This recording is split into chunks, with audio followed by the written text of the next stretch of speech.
काली नाग का और गरुड़ का आपस में क्या बैर था, जरा ध्यान दें। नागों की माता कद्रू, गरुड़ की माता बनिता, ये दोनों आपस में सगी बहनें थी। एक बार दोनों में विवाद हुआ। कद्रू बोली सूर्य भगवान के रथ के घोड़ों का रंग काला है। बनिता बोली नहीं नहीं, उन घोड़ों का रंग सफेद है। कद्रू बोली देख बनिता, यदि घोड़ों का रंग सफेद हुआ तो मैं आजीवन तेरी दासी बनकर रहूंगी, और यदि उन घोड़ों का रंग काला हुआ तो आजीवन तुझे मेरी दासी बनकर रहना पड़ेगा। क्या तू तैयार है? बनिता बोली ठीक है। संध्या के समय सर्प आए। कद्रू ने ये बात सर्पों को बताई। वो सर्प बोले, वो नाग बोले, माँ ये तुमने क्या शर्त रख दी? तुम ये शर्त हार गई माँ। उन घोड़ों का रंग सफेद है, अब तुम्हें आजीवन बनिता की दासी बनकर रहना पड़ेगा। कद्रू बोली मैं दासी बनकर रहूं, तुम कब मेरे काम आओगे? अरे जाओ घोड़ों की पूंछ में लिपट जाओ, जिससे पीछे से देखने में घोड़े काले लगने लगे।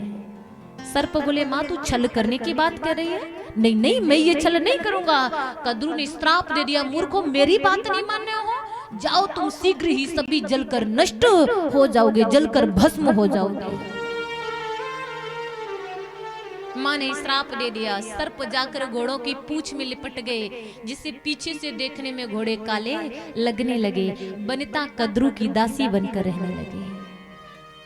एक बार गरुड़ बोले सर्पों से भाइयों, अपना जो चाहो वो एक कार्य मुझसे करवा लो, लेकिन मेरी माँ को दासी भाव से छुटकारा दिलवाओ। सर्पों ने विचार किया, हमें श्राप लग गया है माँ का कि हम सभी जलकर भस्म हो जाएंगे, क्यों ना गरुड़ से स्वर्ग से अमृत का कलश मंगा लिया जाए, उसे पीकर हम सब अमर तब भी हो जाएंगे।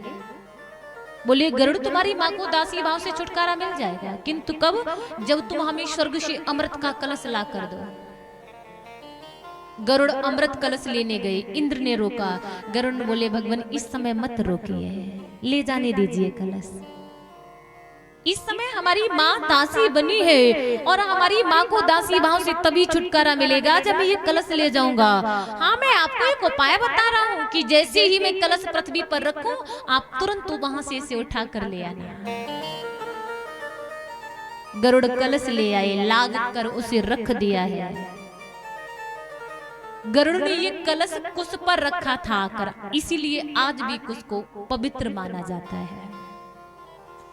बोले भाइयों मैं आपका कार्य कर लाया हूँ, आप जाओ स्नान करके आओ और इसे अमृत को पी लो।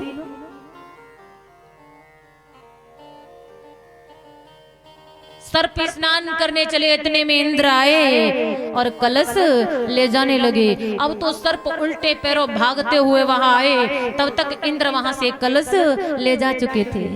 सर्पों ने सोचा यहाँ रखते समय, यहाँ से उठाते समय शायद अमृत की कुछ बूंदे यहाँ छलक गई हों, यदि एक बूंद भी मिल गई तो उसी से हम अमर हो जाएंगे। ऐसा विचार करके सर्प उस डाब को चाटने लगे हैं, जिससे सर्पों की जीभ चिरके उसके दो भाग हो गए।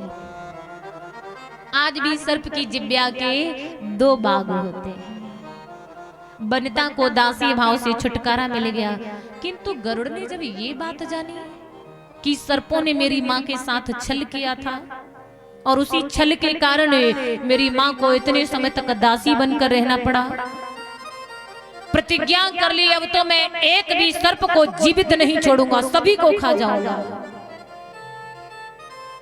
गरुड़ सर्पों को खाने लगे हैं। सर्प बोले भैया गरुड़, यदि तुमने ऐसे सर्पों को खाया तब तो सर्प वंश पृथ्वी पर बिल्कुल नष्ट हो जाएगा। तुम्हारे क्रोध को मैं समझ सकता हूं। तुम एक काम करो गरुड़, मुझ में से नित्य ही एक नाग आपके पास आता रहेगा, आप नित्य एक नाग को खाते रहना, अपने क्रोध को शांत कर लेना। ऐसे गरुड़ का आज, हे गरुड़ तुम ऐसे सर्पों का भक्षण मत करो, ऐसे मत खाओ। गरुड़ ने सर्पों की बात मान ली। नित्य एक सर्प, नित्य एक नाग गरुड़ के पास आ जाता है।